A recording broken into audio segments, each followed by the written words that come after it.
thank you for coming to our fourth Bill talk. No, it's the third.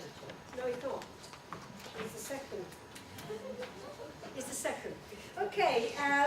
Pedagogical Innovation in Languages and Literature is a little applied research group that we have set up in the Department of English and Languages. And we cover innovation but also good practice.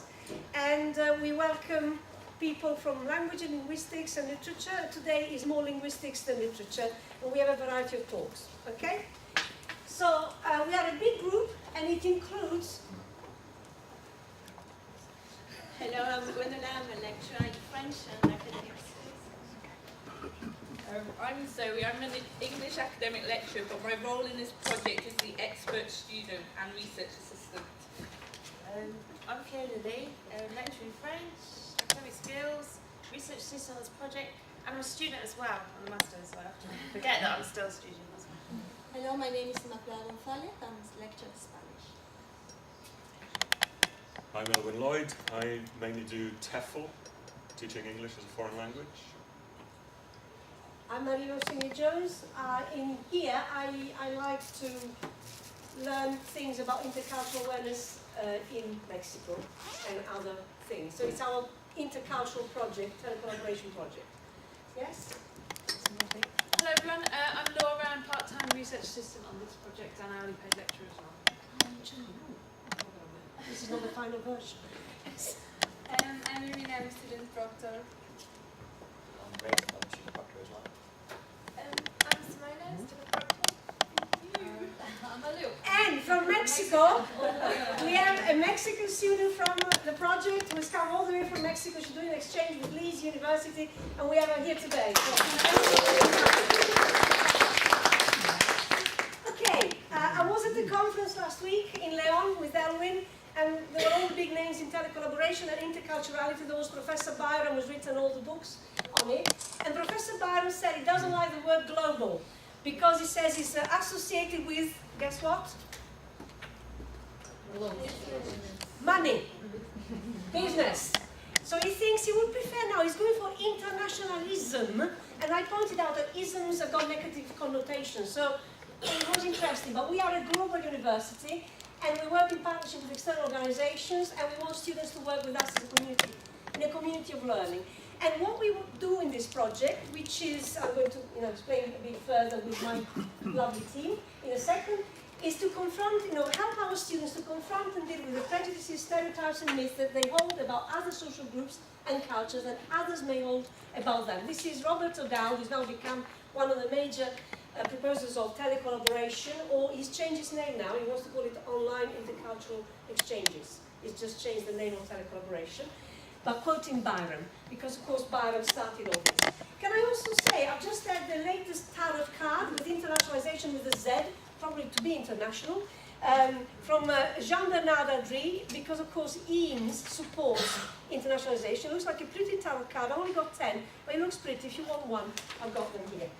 Okay, now, what we'd like to move on to first of all is why we're doing all this, and I'll talk to Fiona. Well, what we're really looking at is learning, learning as an act of forming your identity.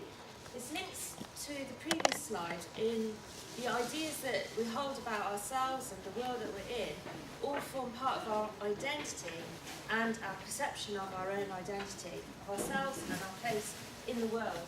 And some of the things that we were looking at from a student's point of view, becoming a linguist, seeing themselves as a linguist, seeing themselves as a graduate who is employable, a graduate in English and languages. And then on the other side, for us, the tutors, being a researcher, what that means for us, being a researcher in English and languages, being a teacher of French, English or Spanish, what does that mean? How does that change our perception of ourselves? But ultimately, for the students, what does it mean to become an interculturally aware global graduate? And again, from the conference, we actually had both Guth and Helm and Guth, who have written a seminal book on telecollaboration. If any of you interested in this field of study, which is online learning with languages but also intercultural themes, The book is available online in Locate from the library.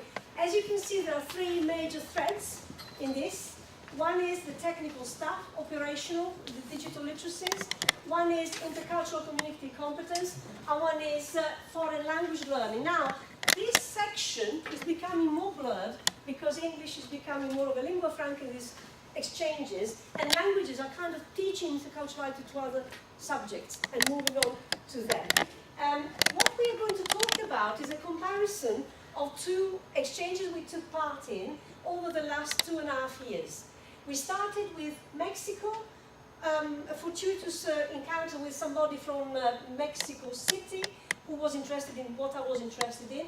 We started setting up a Moodle exchange, which was task-based, which was a hybrid model which allowed for lingua franca as well as tandem learning in 2 different languages, or 3, because in fact we set it up in 3 languages, Spanish, French and English. This was semi-structured because we wanted to adopt a Kumarava-Divelu approach, which was agency of the learners, try to get in English teaching material design what the learners want first, before we decide what to design. And it was also the originality for us has always been the expert student, facilitator, moderator. So we have Ray, we have Irina, we have Zoe, who did the masters on this topic. We have Fiona, who took over from Zoe. We have Simona and Malu from Mexico, and Laura, who are all student experts or have been at some stage of their life, so they input into this. Now, the Ariadna, led by Robert Udall, was with Spain, with Germany, with Israel, and I just want to say in Israel, half of the students are Palestinians and they do Arabic themes interculturally. And the Moodle was Moodle supported, like ours, was task-based like ours, because in telecollaboration the principle is you create collaborative objects together. That's one of the major principles of telecollaboration. And here they were blogs. For us they were Mahara multimedia pages, which the expert students will demonstrate to you in a second. And again, hybrid telecollaboration, but very structured. And Robert, he defined himself as an Irish German. I think he's better copy to German in him. He's very structured. He was quite tutor-directed. In fact, one member of the public right now, who is sitting more or less opposite me, was told off by him because he thought she was a student, but she was in fact the course director for one of the subjects. And that was an interesting exchange because we decided to stay quite out of it while Robert was going in and directing. So there were 2 different approaches completely.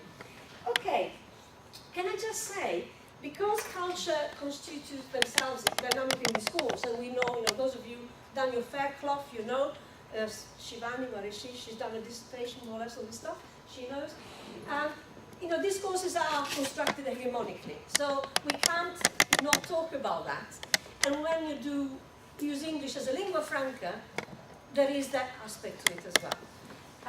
And we must students in a higher education how to cope with construction awareness, as all cultures are constructs.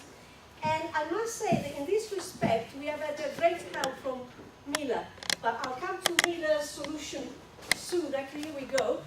It was thanks to Mila that we had a slightly different from what you've got. To the different version. So, do you want to talk about this, Fiona? Yeah. So one of the things that we did in the programme, 100 DAO, right in the induction week, at the very beginning, Mila did her lecture, The Good, the Bad and the Ugly, which was about Mexican stereotypes by Hollywood. And I was there, it was a fantastic lecture. What was really interesting though was what came out in the focus groups that we did at the end of 100 DAO with students was, one of them said, that lecture was a huge turning point for her. She couldn't believe it, the stuff that you told us. And she said it was such a major thing for her, this changing of all these stereotypes, that she went home. No, she didn't go home, she does not form commentary. She phoned her mum, she phoned her family, she phoned her friends, and she said, look, this is what Hollywood does, did you know this? So it was a huge turning point for her. For the Chinese members of this audience today, Hollywood portrays Mexican people as dumb, stupid, and criminals. It does it even now in current films. There is a lot of it. And this lecture by Mila, our colleague, really highlighted how this has always happened. And I'm not going to play the film to you because we've had it before from Mila. But really, all students, when you ask, who is the good one here? Who is the good one? Come on, Jean-Bernard. It has to be Clint Eastwood. Because he's American, obviously. Okay? So, I don't know. And then who is the nasty one, the Mexican, who is the ugly one, the Mexican? So, these stereotypes are built in Hollywood. Mind you, he was an Italian director, but we won't go there. Okay. So, speaking of this then. Yes. Okay. So one of the things that we wanted to do as well in class to raise students' awareness of interculturality was we gave them these questionnaires. These are situation reactions that were developed by MIT. And there's a variety, maybe 8 situations. For example, you're walking down the street, a stranger approaches you with a big smile, what do you do? So they're open questions. Or you're at you're hosting a party and somebody that you don't know comes and helps himself to food out of your fridge. What do you do? So in our seminars, the commentary students did their answers, they did it online. Mexican students also did their own responses, and then in class we got the commentary students to analyse the responses and to look at similarities and differences in terms of culture. And this gave us the opportunity to reflect in an action research cycle on what was going on. And we thought there were intercultural opportunities, yes, but there were also linguistic opportunities. We used Google+, which gave us the possibility to compare. And of course, we have telecollaboration 2.0. Google+ enables you to do telecollaboration in a different way. And of course, it was also development of digital literacies, because all this was happening in Moodle. Students were swapping notes and posting in Moodle what they thought. And there were cyber pragmatic opportunities, which Laura will explore further in a second. So, this idea that we are lecturers and student experts who reflect in action and on action. And Zoe will now tell you exactly what she did. So I'm going to take you back to 2012, which is when the project began and I was part of it. At that stage, I was doing my master's in ELT, and this was where my dissertation was focused on. So we set up a Moodle page. The students were not, it wasn't part of the curriculum at this stage, it was just an open area, and the title was Introduce Yourselves. So basically, all the students posted information about themselves, and they joined in an online discussion. So what I did was analyse the data and look at the themes of the discussion. So what were the students in Mexico City, at this time we were just in Mexico City, and the students in Coventry, what were they talking about, what were they interested in?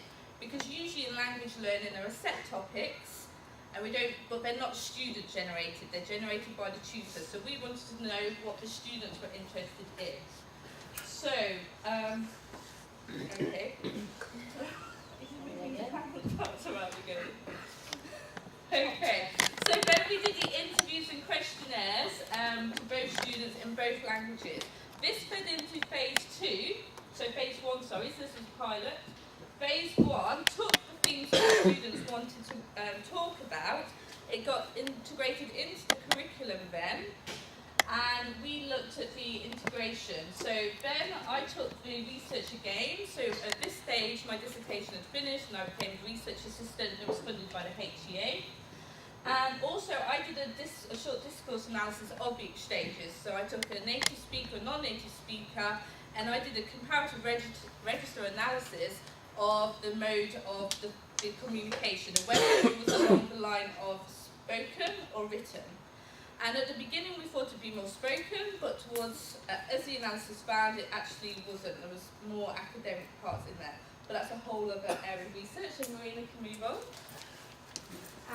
You're about to do, well, no. Okay, so what happened next then? We started classifying data with NVivo, with Laura as well. And we started designing the new environment and thinking more strategically and structurally how to structure the activities, as someone calls them. So tasks which was then tested with other students, and the students were supported by expert students. So I suspect you'll have. Do you want me to operate for you? No, do you want to show them the... Yes, yes. So can you just tell us what you did to help? What I did is creating a tutorial for both Prezi and Mahara because the student needed guidance to know how to use these platforms. So because I couldn't be there all the time, even though I taught them in class, if they wanted to check it again at home, I did an e-guide. Basically, I used a software that allowed me to record every movement on my computer, and they just saw. Hi, I'm Irina. I'm going to show you how to use Mahara to create your presentation. Please don't forget to check out the handouts. Yeah. So they will see exactly what they have to do step by step, and because it's on YouTube, they could access it at any time. So it was really useful, and I got really positive feedback from them because even though they did understand what they have to do in class, they needed to go over it again at home. So this was the easiest way to do it. And this pattern was reproduced by Simone as well, who designed.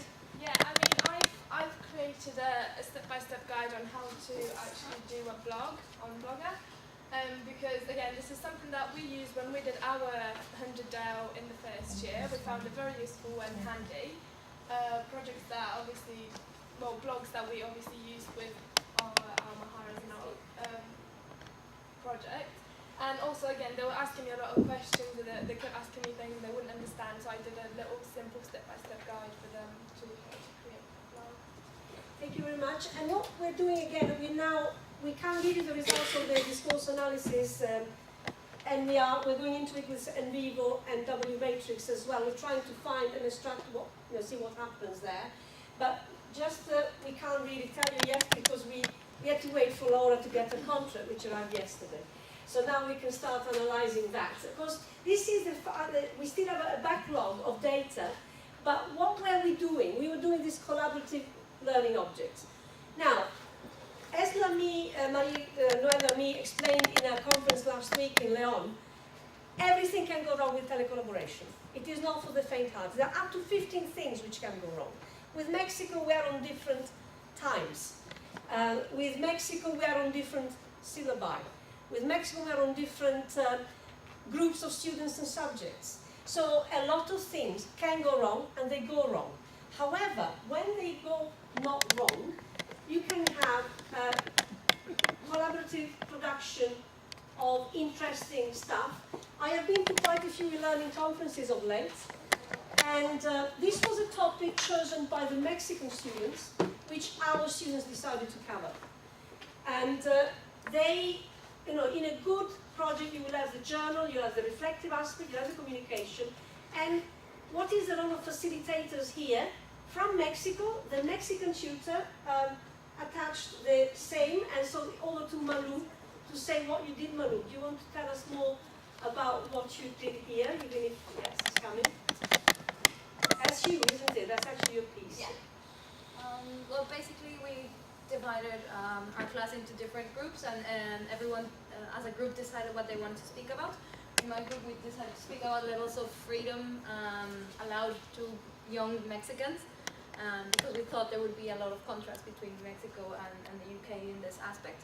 And well, we decided to set it up as a blog, basically. So each of us kind of developed a piece from our own experience and from what we thought it was important. We spoke about what we were planning to speak about, and said, okay, yeah, they're all kind of different. It's not all the same, and then just uploaded it on the blog for Coventry students to see. Can I just ask you, because the first time I meet you, and we're not even rehearsed with Malu, so she's done brilliantly, thank you very much. You deliberately decided to do it bilingual then? Yes, we thought it would be, because not everybody spoke Spanish in the exchange, and we thought it would be good to have it in Spanish as well for the people who wanted to practice. So yes, we decided to do it bilingual. I don't know if anybody else did it that way. Yes, some of the students here as well did that. And just because Alison is here as well, one of the best ones, which again the students didn't know about this type of poems and literature. So it was nice to see students being creative with things they did not know they were not being taught here. This is a topic they chose themselves. They should spell Shelley properly. Well, then you can take over. Can I just say though, this was very good. And again, you see them coming in and commenting and giving advice. But you know, we had a student here. It was quite good because he didn't know about this, and he found it fascinating. And they found all this original material. I checked it with Wikipedia as well. They didn't plagiarize too much. So it was, you know, something they created for poetry, for creative writing. So it was quite an interesting project. But we also had, Irina, do you want to talk a bit about yours? Sorry, just need to go back.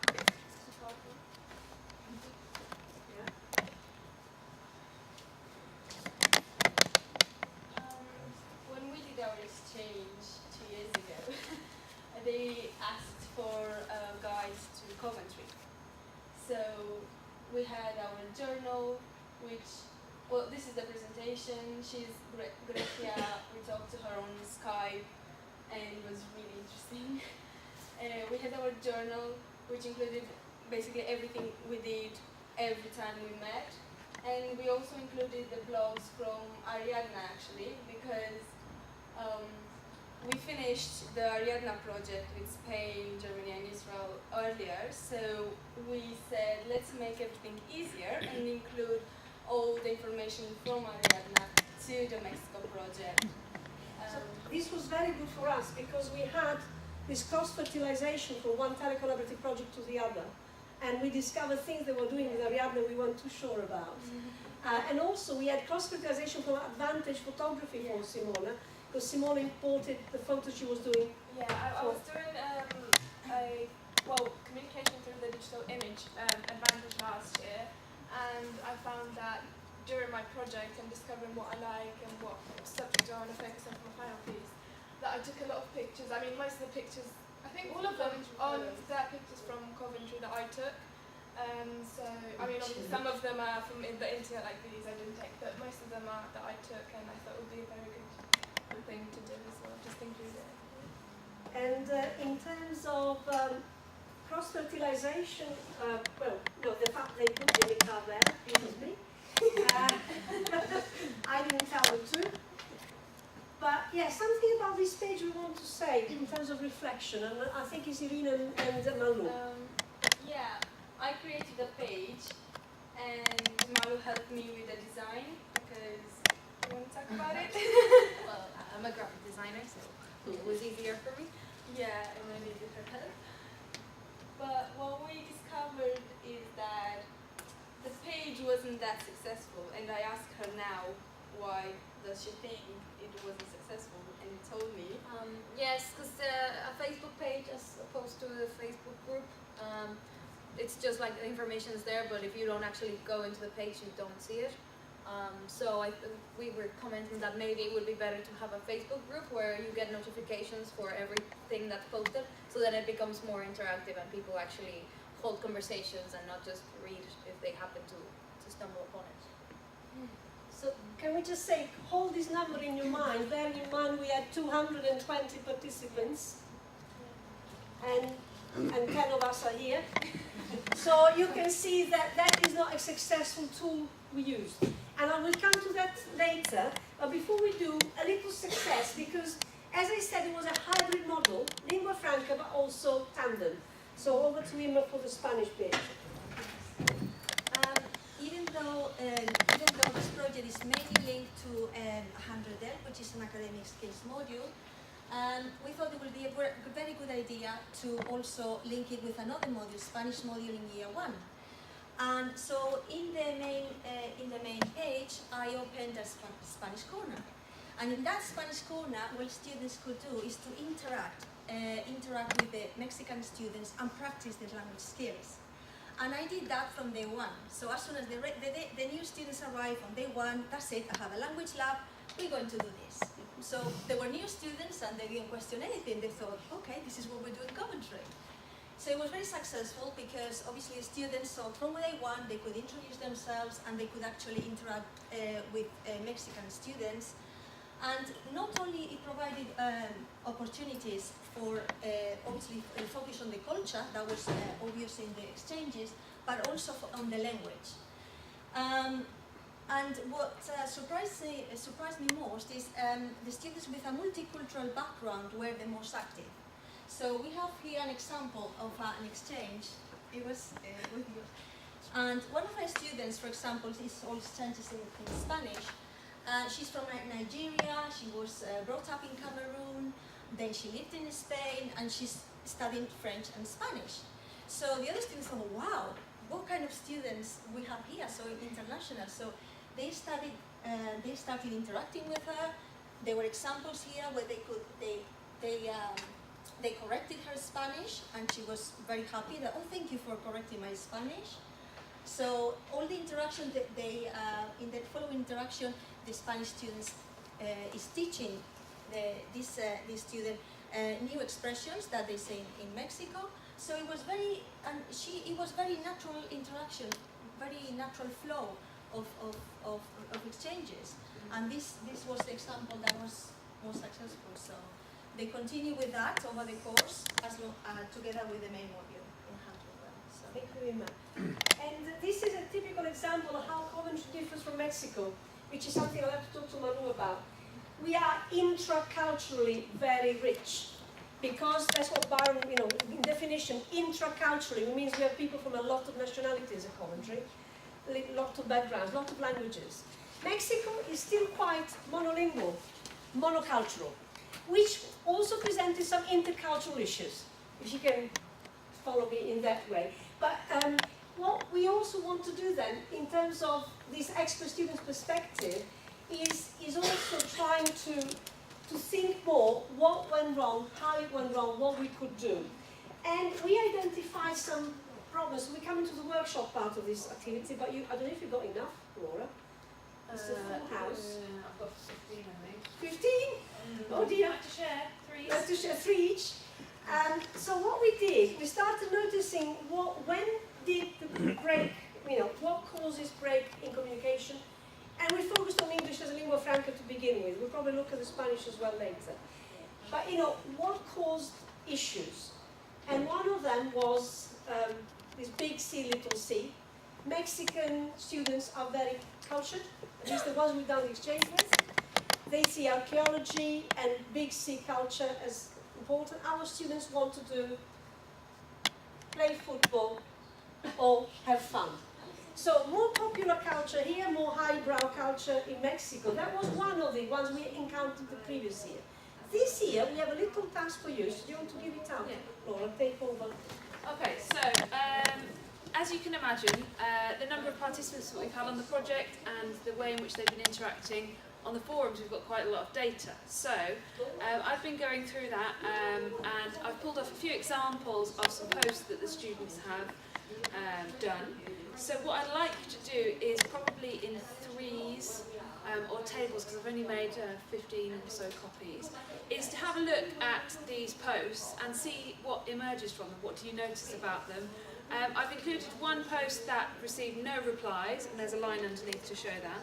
And then one quite long thread of conversation between a few different students. So, if you could... 3 minutes when you get the sheet. Okay. If you could move closer together so you can all see one. Do you perhaps want to turn around and work together? It's going to take me a while to distribute them. 3 minutes, Sarah. Yeah. There you go, if you want to look at that one together. Let's have a look at this one together. Okay. I'll come back. I think I might have enough. There you go. Do you need one. You got to sit with someone else.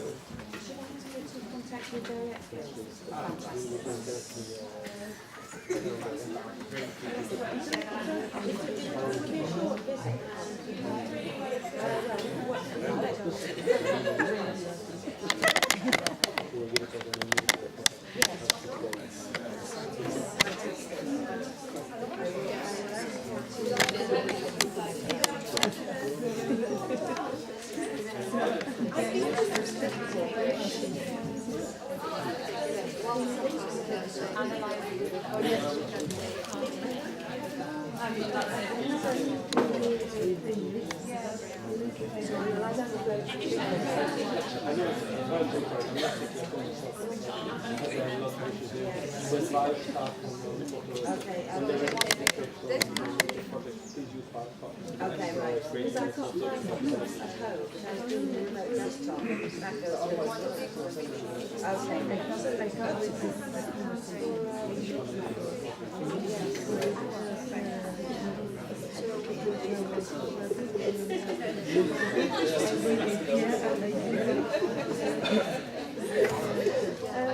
I'll just write it down here.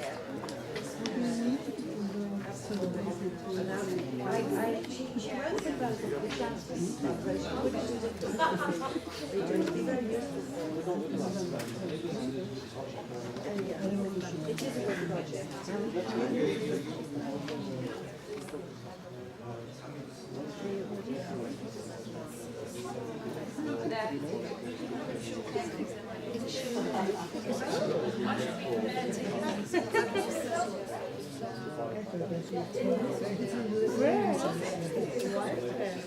Well, you see, I learned those things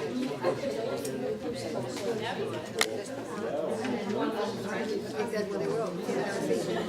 It was when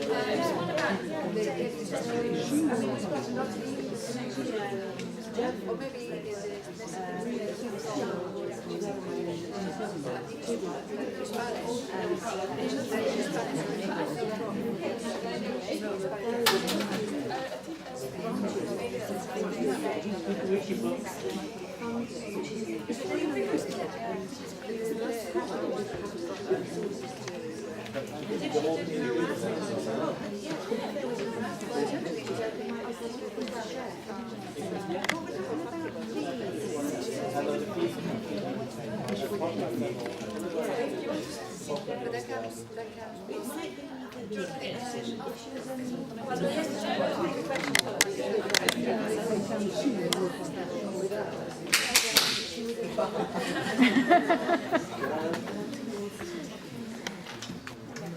Okay, so we've just given you a brief glimpse, a snapshot of some of the discussions that were taking place in the forum. So, what did you notice about the first posting, first of all? Was there anything that stood out for you?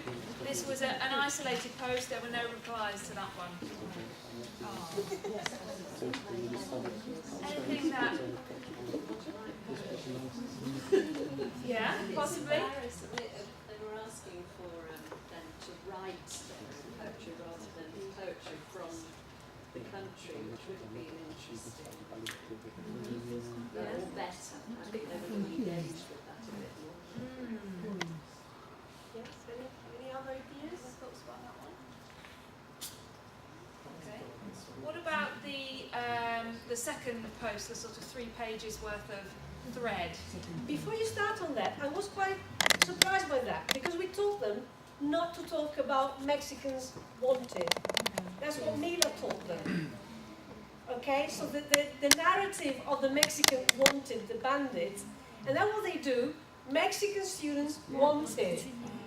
But still it worked, and they got replies. But what did you notice there? Because there are interesting exchanges there. Any feelings? Engagement. Engagement? Something you can both be common thread.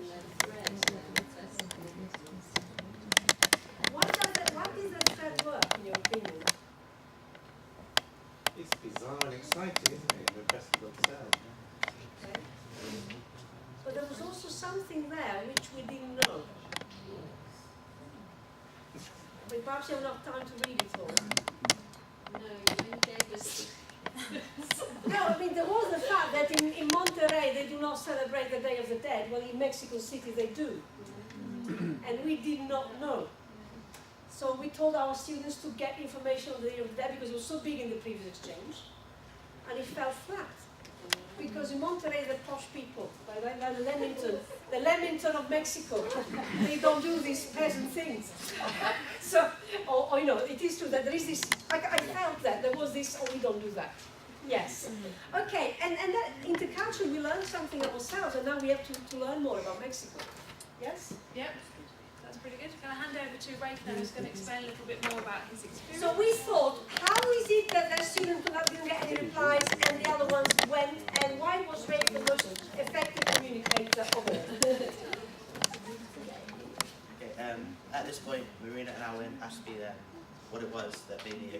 intercultural communicating. And these are the key points that I came up with. And a lot of them seem like common sense, but some of the students needed to be reminded by us, the moderators, quite a lot. Politeness in particular came up as an issue. Using standard English and keeping internet slang to a minimum. To me, that's like a sign of respect and empathy, because we didn't know whether UK internet slang and Mexican internet slang would be similar or not.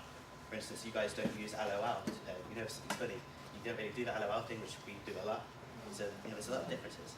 The same thing goes for non-standard spelling and colloquial lexis, because you're interacting with people whose second language is English. I know that if I was learning Spanish and someone presented me with a paragraph of colloquial Spanish, I wouldn't be able to understand hardly any of it. So you have to look at it from the other person's perspective and sort of put yourself in their shoes. You can still speak informally, because that's being friendly, but you have to just try and understand it from an intercultural perspective. An intercultural exchange probably won't be successful unless the participants express an interest in the other person's culture and share some of their own. Again, that might seem obvious, but the conversations that fell flat, people weren't doing this, whereas the conversations that went on and on, people were responding to questions that had been asked, and they were asking questions of their own, properly sort of engaging. And that's like if you're having a face-to-face conversation, that's how it works, but some of the students seem to struggle to apply that concept to online forums. So that's one problem that we found. Thank you very much. And so you started going into cyber pragmatics, and from you, Ramos, I've got little props here. Yes, Gwen. So all this really has led to a new question. Is intercultural cyber pragmatic competence a threshold concept? As expressed by Meyer and Land, who are really at the origins of threshold concepts, we've realized that there was a transformation of thought, discourse, but especially identity. And we realized that there were several identities that needed to be addressed. Our own identity as lecturers, students' identities, and especially the way that they viewed the other, the Mexicans. And that's why we've got the term alien here. So we needed to address all of these different ideas, all these different identities through our teaching and learning. So we identified different thresholds within the subject, and we tried to understand staff and student perspectives. So for this, we decided to design scaffolded activities that would help students get a better knowledge of identities in general and how to address these identities. We still had to bear in mind the excitement that students had when they were discovering all these different identities, but also we had to think about the liminal space, which is really the in-between space when they are about to cross this frontier or this new threshold. So that was more the scary or the stressful part for students. Edwin? No, he doesn't want to do it. Edwin has passed this one on to me. Now the thing is, so we're thinking then, what is the interaction dimension in cyber pragmatics? What should we be teaching them? Should we start systematically teaching cyber pragmatics?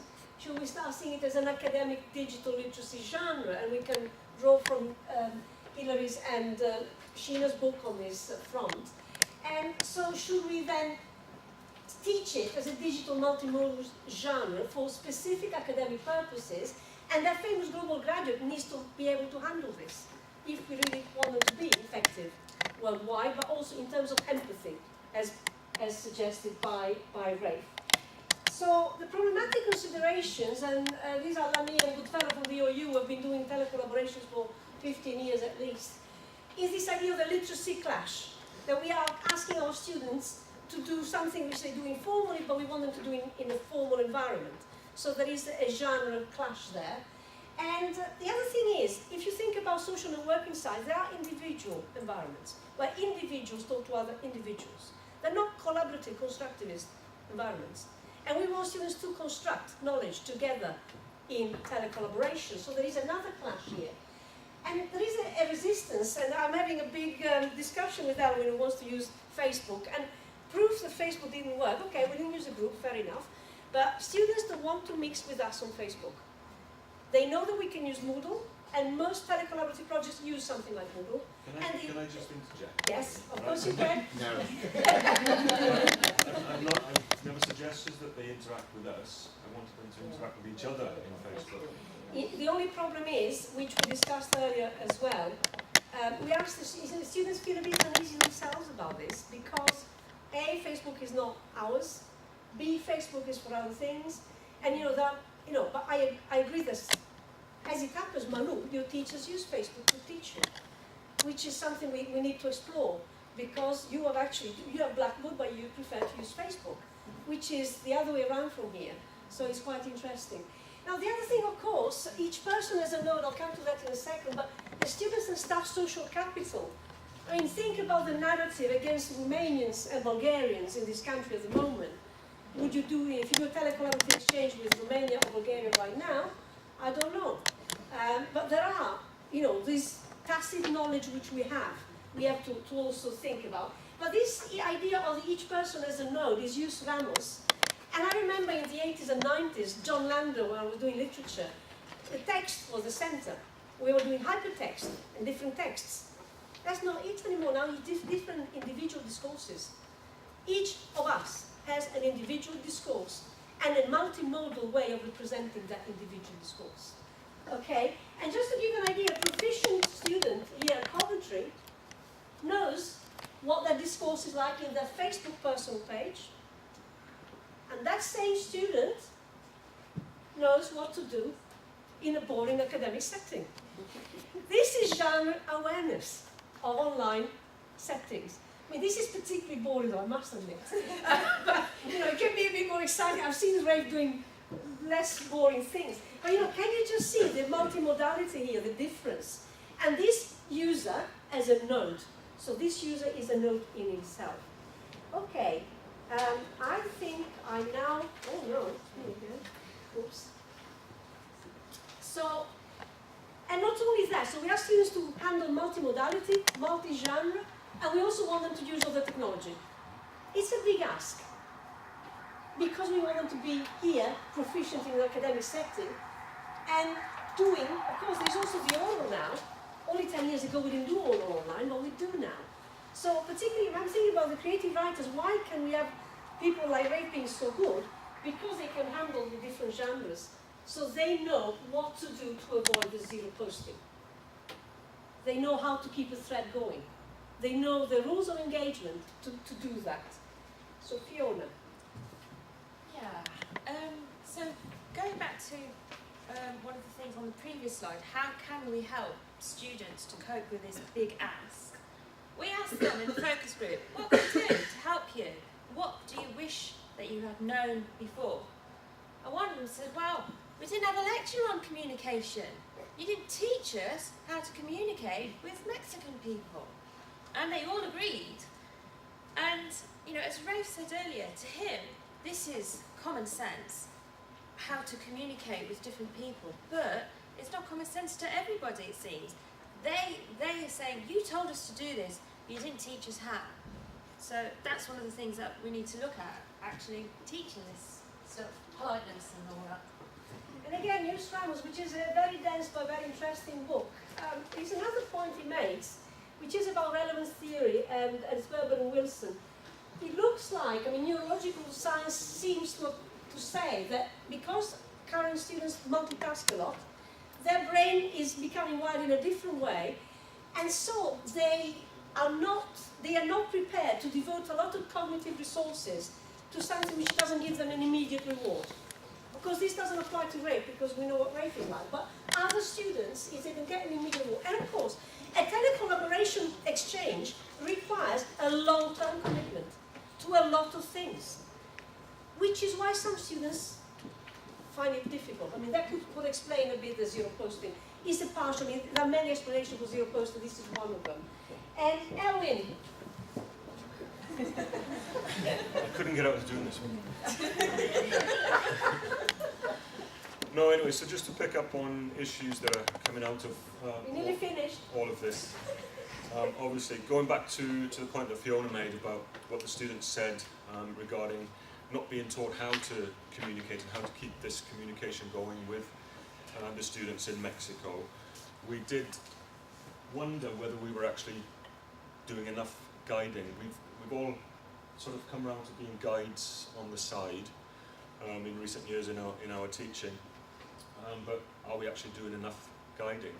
In this project, the expert students stepped in and they created the guides on Mahara, and Rafe was there keeping threads going and giving tips to the students at Coventry on how to keep the conversations going.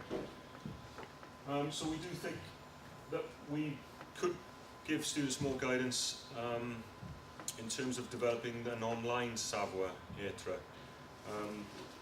The original savoir-être is one of Byram's suggestions for how to engage in intercultural communication, but now we've got to take that online as well, and this is where the cyber pragmatics comes into it. How can we help students to compose messages that are more effective, likely to be more successful in the impoverished environment where they're relying on text only. There's no body language, obviously.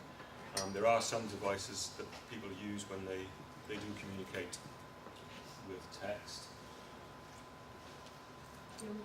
Sorry? No, I've lost my slide now. Language cultures. Oh yes, and obviously raising their awareness of the different norms from the different cultures in terms of online communication. There are issues to do with levels of formality and informality that vary between the two cultures.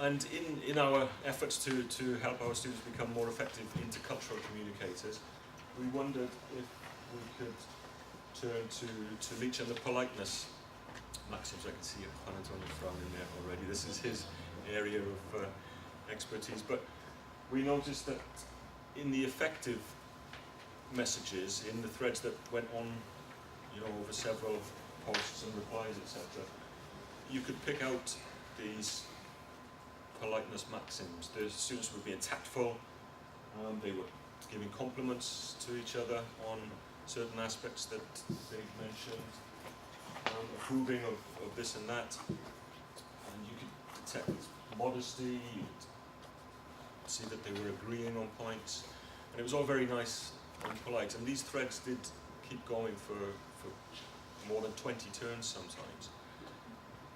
So this is where we want to focus now and home in on what it is that makes these messages more effective. One last thing, I'll skip one because I want to keep 5-10 minutes for discussion. There is what else, in terms of reflection, the elephant in the room. We did at some stage consider my face there top, I don't know, it didn't in the end. Is this idea from staff perspectives.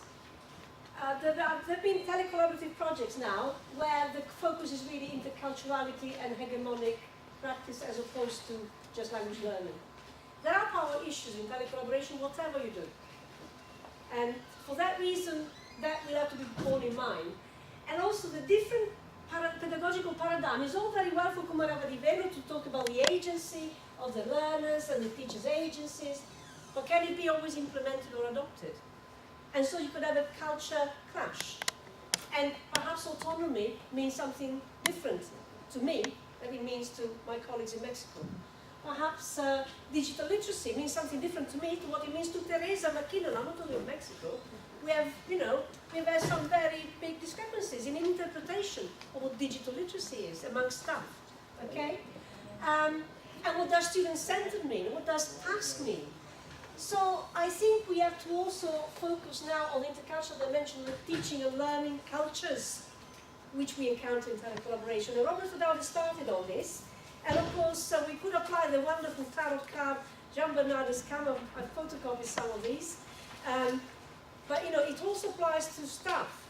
So yes, we want to train students in interculturality, but I think we could also do with a bit of training ourselves in the pedagogy of intercultural awareness. So, many thanks to all the members, the students in particular, of Ariadna and Mexico, and all the staff who allowed us to get them in and help us, because most people in this room actually helped us, even if they were not directly involved, and supported us as either personal tutors or other. So thank you all very much. We are finding it very exciting, but we are inundated by data now. We've got the typical researcher's problem. You know, the data is piling up and we've got so many directions. Anyway, any questions? Like any questions? And I won't moderate the questions, Zoe, you take the questions. Okay. Any questions? Jean-Bernard? I've got a question for Mila more, actually. I was sorry, I didn't arrive at the beginning of the presentation, but I was wondering whether I talked about you, I was hoping you said you were coming. Thanks, Marina. I'll give you your slides. Okay, this is not the important bit, but more, I was wondering, thank you. The exemplar of the bad, the good, the bad, and the ugly. I mean, is that something that you find in the earlier representations as a? It seems to me that one example of the stereotype of the Mexicans is a bit. Is there a general pattern here that the Mexicans are represented in the Hollywood films systematically like this? Can we infer yes, all this? throughout the 20th century, I'm afraid. Yes, not in the last, let's say, 2 decades, but since the very beginning. In the 30s, a Grisa gangsta genre that was started, the Grisa being the Mexican. I mean, you can see examples of that all throughout the 20th century. Right. Mexican Americans again being the drunk ones, aggressive, violent, always. I also gave the example of the, I don't know if you watch it. Is this part of a Western kind of yes, genre it's everywhere. or It's Hollywood representation. It's always the baddies are. I was wondering how much the students would have been aware of this, and then that would have triggered, the text analysis. I say, oh, this is the wanted Mexican. I don't know. I thought the correlation for me was a bit. Yeah, I think that. I don't know. Probably. I'm not sufficiently aware of that literature, maybe, but. It's in the collective unconscious, isn't it? Is it out of the collective unconscious? I think it That's does. an interesting one for this discourse analysis. It does come out. Yeah. Okay, thank you.